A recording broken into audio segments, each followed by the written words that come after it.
పశ్చిమ గోదావరి జిల్లా ఉండి నియోజకవర్గం ఆక్వీడు నగర పరిధిలోని ధర్మాపురం అగ్రహారంలో వేంచేసి ఉన్న శ్రీ ఉమా సహిత ధర్మలింగేశ్వర స్వామివారి దేవస్థానం నందు కార్తీక మాసంలో స్వామివారికి అభిషేకాలు అలంకరణ కార్యక్రమాలు నిర్వహించారు.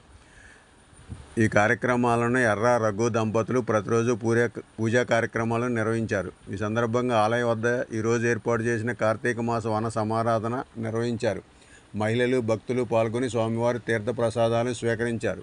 ఈ కార్యక్రమంలో ఆక్వీడు పట్టణ టీడీపీ అధ్యక్షులు గంధం ఉమా సత్యనారాయణ, సిద్ధాపురం తెలుగుదేశం పార్టీ నాయకులు భూపతిరాజు తిమ్మరాజు,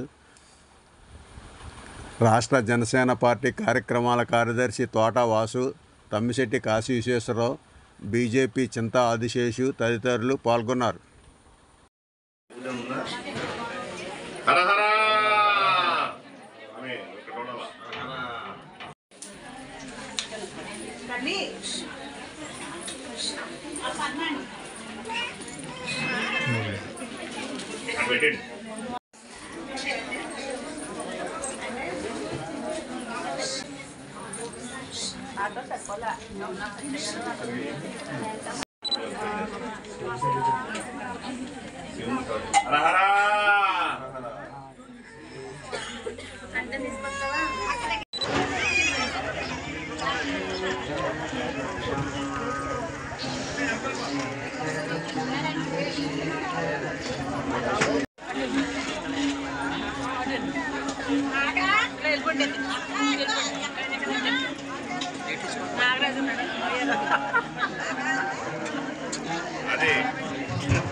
బాబు గారుగా